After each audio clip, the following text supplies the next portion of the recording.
Are you tired of winning yet? Or are you just tired of Trump?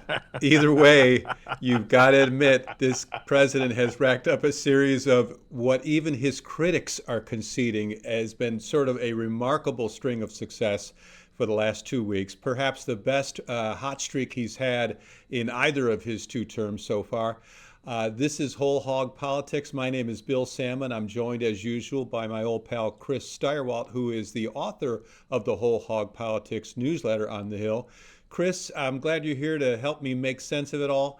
But you look at this guy, President Trump. He just, they just passed the big beautiful bill, which extends the tax cuts and has money for immigration enforcement and lots of other goodies. His entire legislative agenda is in this thing. But it comes on the heels of wins, not just on the domestic front, but on foreign policy, even on culture stuff. You have to admit, and let me just read a partial list. He's got the big, beautiful bill. He's got the border is down to a trickle. He's basically virtually stopped illegal immigration at the southern border. He's got Supreme Court decisions going his way, whether it's limiting the scope of injunctions by federal judges or lots of other issues that the Supreme Court is helping him with. You've got on foreign policy, he's got the NATO allies ponying up 5% of their GDP for defense spending, which they hadn't been doing before. He's did the Iran strikes on the nuclear facilities. You and I have talked about what a risky move that was, but it seems to be kind of holding up for him so far. And the ceasefire between Iran and Israel is holding steady.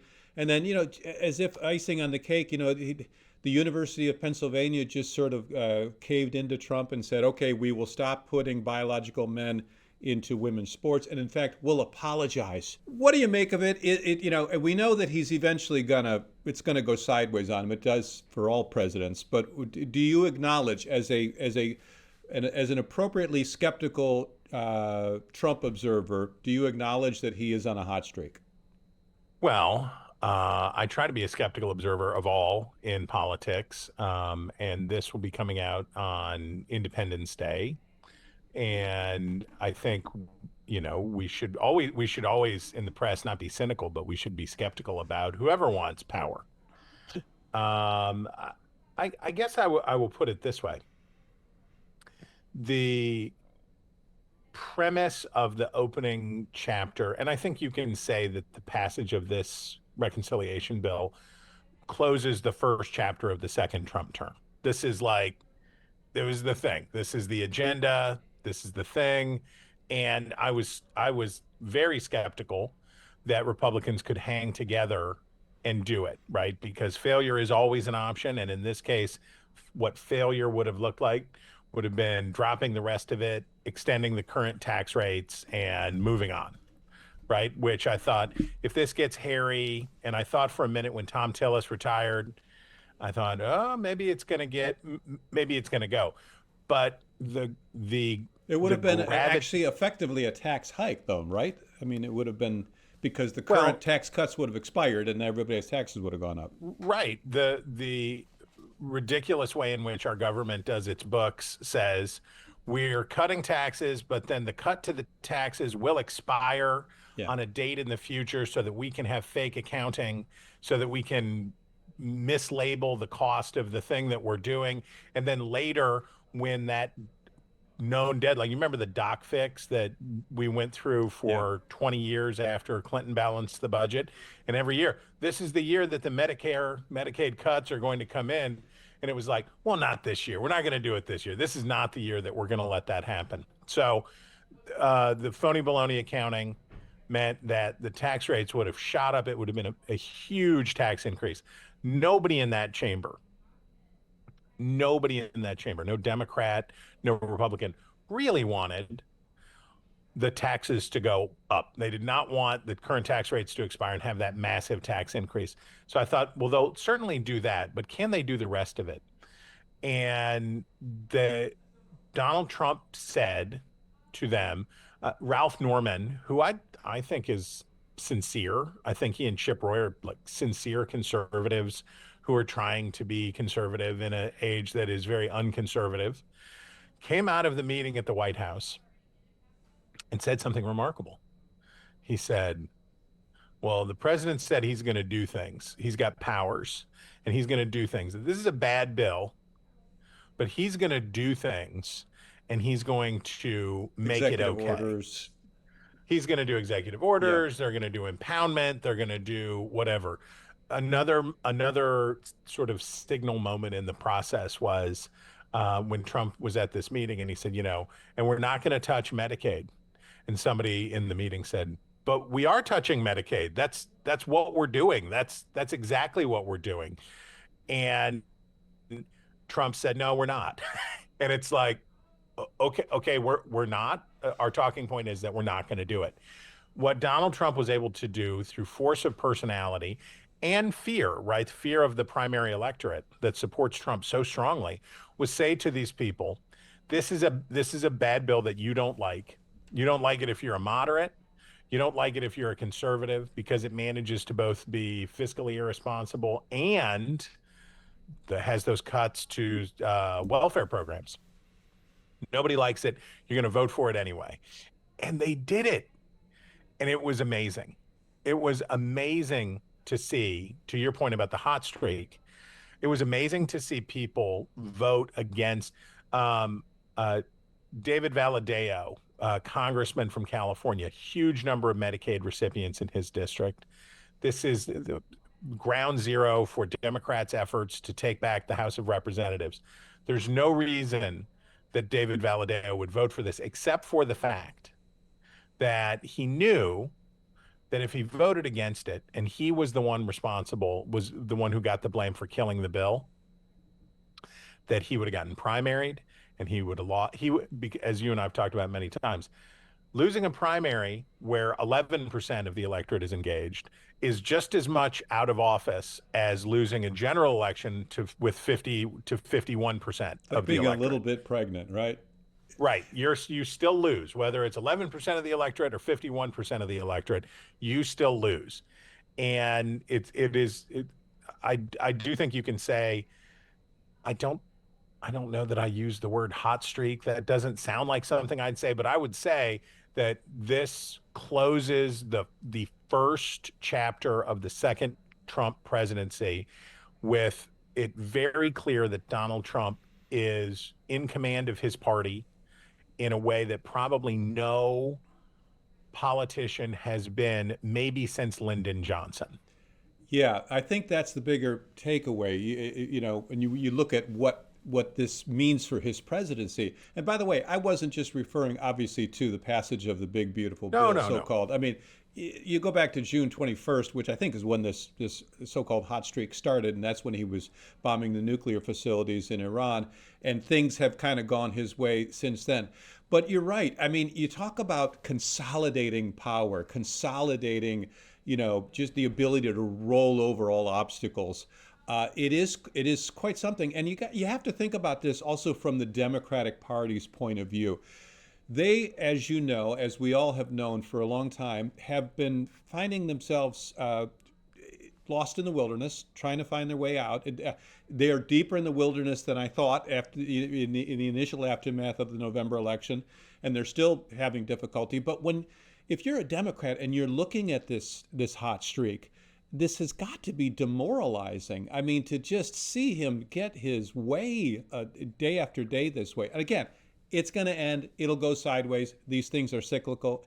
It's going to, things will go badly for him eventually. But right now, it's got to be tough to be a Democrat. I think the Iran part, I think the foreign policy part of it is very galling for Democrats. Donald Trump has done a bunch of things that Joe Biden could not do.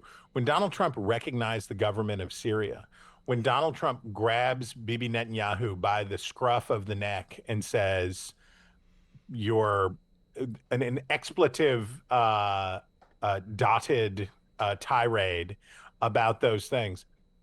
Joe Biden, no Democrat could do that. Trump's grip on his people, and in the case of the Middle East, his people are the Israelis, and he's got them. And he can do whatever. So I'm going to bomb Iran, Donald Trump says. Okay. And then we're going to have negotiations with Iran. And Israel says, well, we're not supposed to have negotiations with Iran. We're supposed to force regime change. Whatever. I think I'm feeling negotiating That was what today. W did. I'm a little different. Yeah, I'm different than that. So Trump in foreign policy is able to do things that Democrats couldn't do. And I think there is genuine envy and there is resentment among Democrats when they look at Donald Trump on the world stage, able to do things, some of the things that they won't say out loud, they actually agree with, they actually like, but they didn't have the control of their party. They didn't have the international, the brio of Donald Trump internationally to do it. Now, on the domestic front, Democrats, the passage of this legislation is a massive relief to them.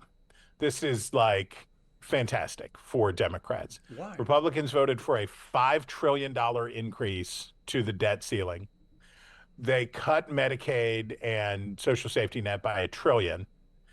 And, you probably remember Marjorie Mavinsky, the congresswoman from Pennsylvania who cast the deciding vote for Bill Clinton's budget in It got voted out the next summer. 93. And the Republicans in the chamber, as she went down in a similar situation, they held the vote open for hours and hours and hours.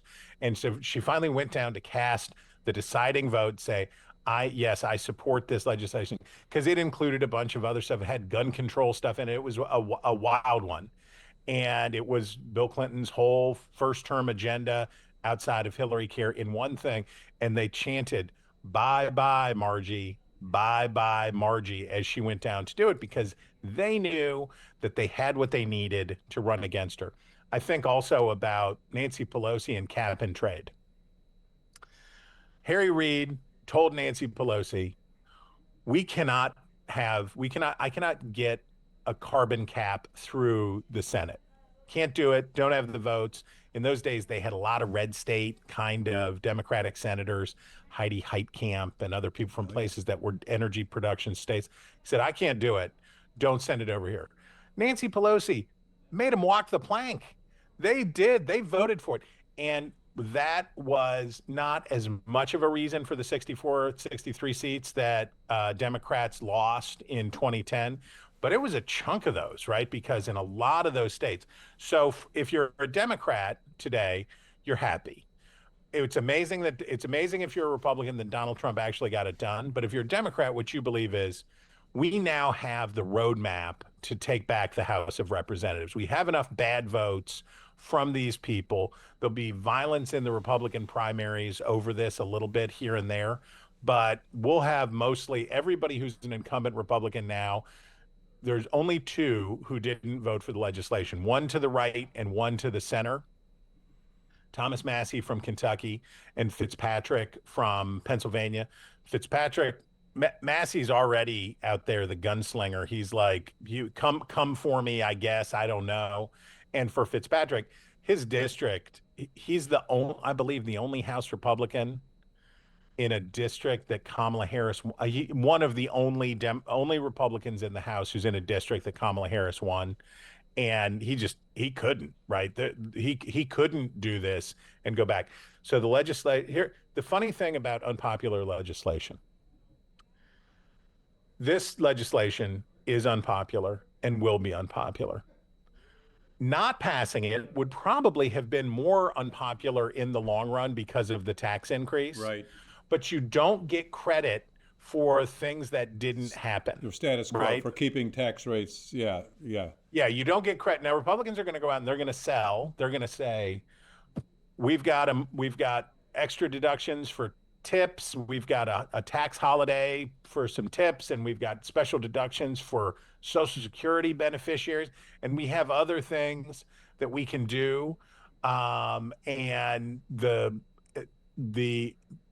there are things that Republicans are going to sell about this and say that are good, but this will be unpopular legislation, and it will cost them some seats in some place, and when you have a very narrow majority. So for Democrats, this is Hakeem Jeffries, when he talked and talked and talked and talked and talked and talked, was happy.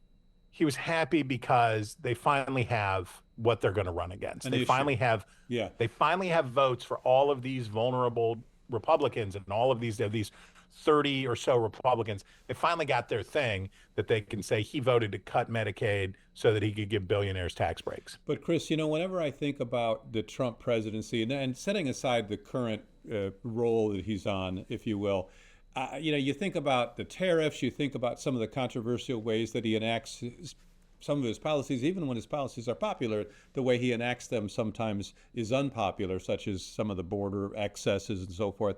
And I say to myself, well, you know, boy, this is going to end badly in the midterms because he's sort of like a first-term president, even though he's a second-term president, but there was an intervening term.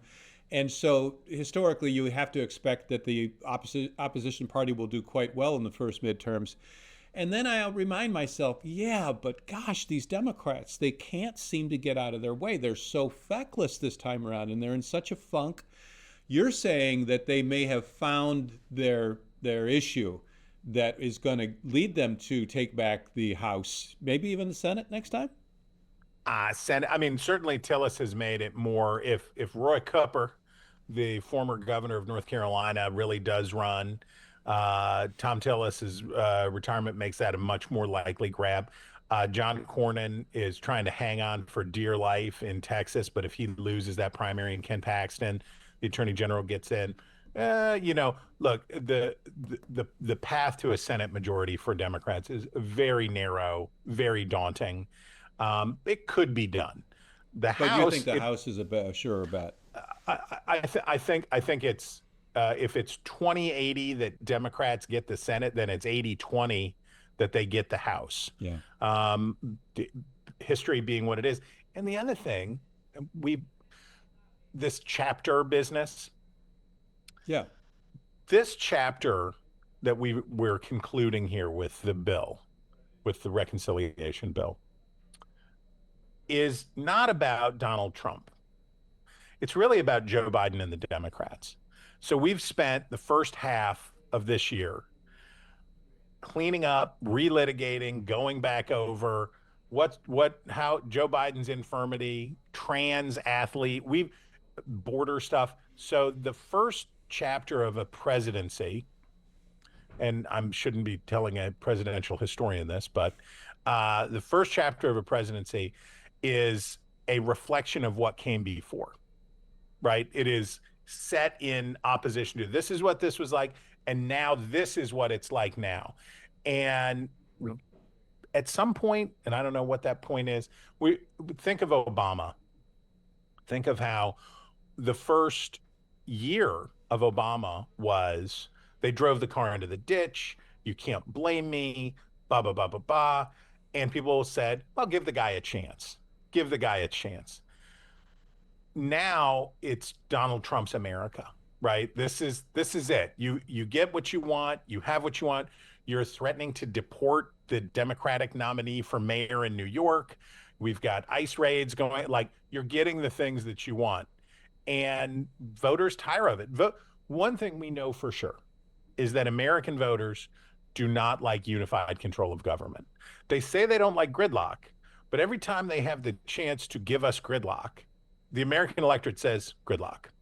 And I suspect well, that except for this time where we have a Republican White House, House, and Senate. Well, what I mean is in midterms. Every time the midterm comes around and you have unified power, sure, the people say, no. So quadrennial elections are the big game. The electorate's a third larger than it is in the midterms. And it's like, okay, here are your orders. Here's the marching papers. Here's the direction that the country's going. And then you get to the midterm and there's the correction. We didn't mean exactly that. We didn't want you to go that far. In the HOG, of which we speak today, I noted the numbers on what Americans think about ICE. And these are good numbers from Marist, a new Marist poll. And something like 55% of Americans are not comfortable with the way ICE is doing its work. And the clock runs out. So I think there's a thing, you win, you take office, you do some stuff, you break some eggs when you're making your omelet. 7, 8, 9 months later, if there are masked people in vans snatching people out of parking lots, places, people say, well, this isn't a corrective. This is to use a terrible phrase, the new normal. I think people just they get uncomfortable with that, and I expect history will assert itself in the way that it always has in every midterm election, except for two, and you know them because you covered them both. Bush and 2002. Bush in 2002, Yeah. rally around the president after 9/11. Democrats did not have a correct response. People stuck with the commander in chief. And what was the other one? Bill Clinton Yeah, that's in right. 1998, as the American public told Newt Gingrich and the Republicans to cool it With the contract with with, America. yeah, well, and not just the contract with America, but it was too personal with Bill Clinton and the scandal stuff. Impeachment's 99. Those were but quaint days when you think back on what we thought was too personal and too scandalous, right? Yes, nobody was threatening to deport anybody. Yeah. Um, Chris, let's talk a little bit about, I think one of the reasons that the expectation is that Democrats are going to have a good midterm is that, as you say, the messaging coming out of the passage of the big, beautiful bill is that Trump cut the Medicare. Let's talk about that. Because I think that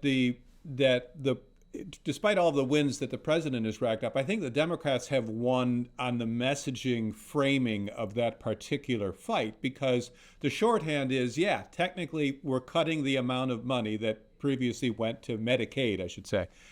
But when you kind of get into the details, from the Republicans' perspective, they're saying not only is it waste, fraud, and abuse, but there's a certain number of people are illegal immigrants. There's I think it's over 1 million. I think there's several million that they consider able-bodied folks that could actually have a work requirement.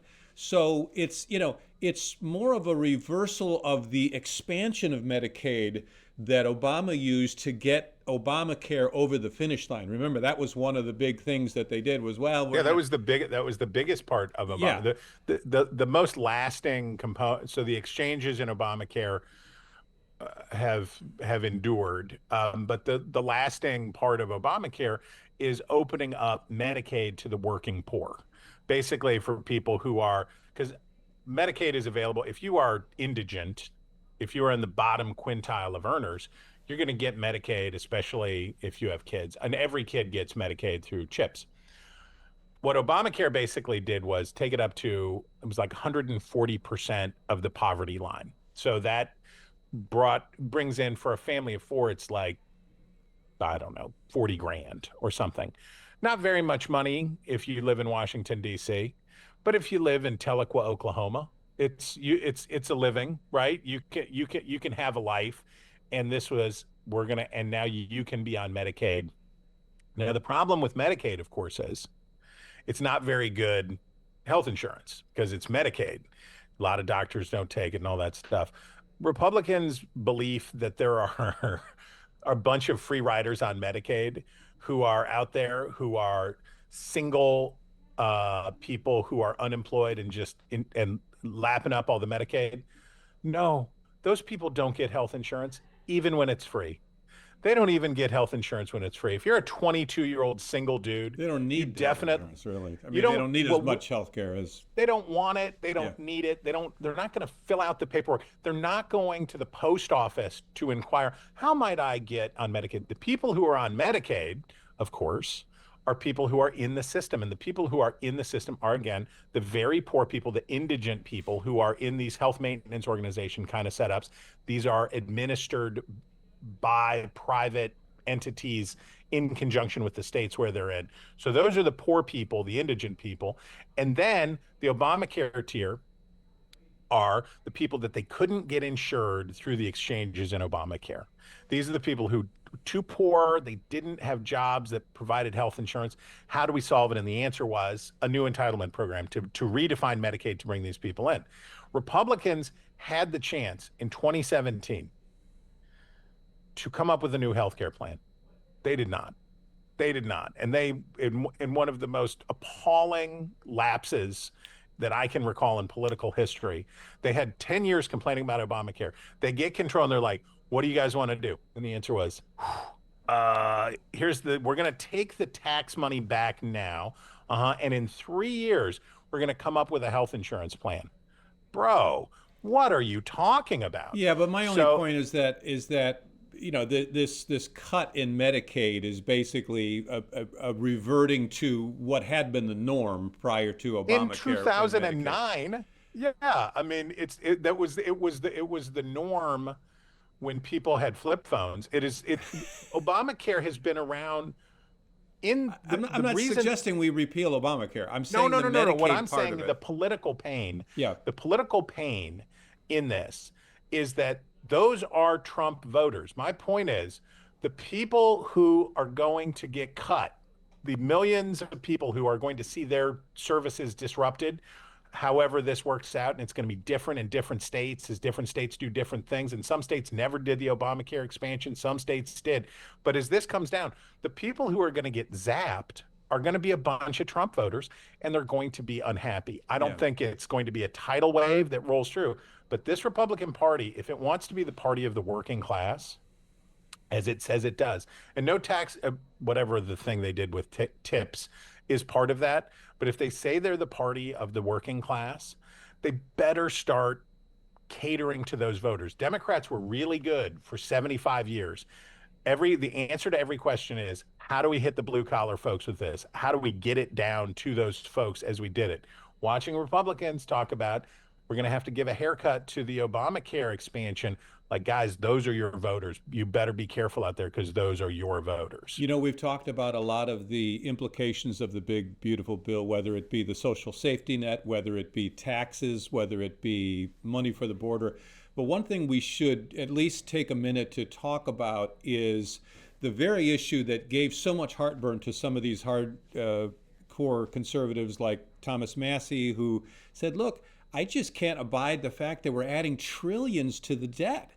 I mean, this is supposed to be the Republican Party.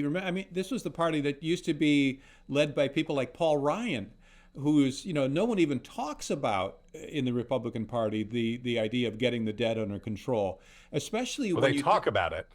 talk about it, but they don't do anything about it. They don't do anything about it. Especially when, you talk about the contradictions of this administration. On the one hand, Doge, let's slash government, let's rein in costs. And I think a lot of conservatives cheered that, albeit perhaps not with all the methods, but they cheered the idea of shrinking government for the first time in a long time. But then, on the other hand, you turn around and you add trillions to our national debt. When does that party end, Chris, and what does it look like when that comes home to roost? That amount of debt. Let's say you went out let's say you took a bunch of reporters at the Cleveland Plain Dealer, went down to McGillicuddy's Tavern or wherever the watering hole is. McGillicuddy's Tavern. At the Charleston Daily Mail, it was called Mulligan's. Okay. And if I went down there with a whole bunch of reporters and we started just drinking, going after it, drinking, and we each kept ordering, and we knew that at some point they were going to call last call. And if we were still there and still ordering drinks at last call, we were going to get the tab. But you never were exactly sure when they were going to call last call. It's supposed to be 2, might be a little early, but sometimes they let it slide a little bit. Sometimes they're a little late. Maybe you could get another round in. That's what the parties are doing.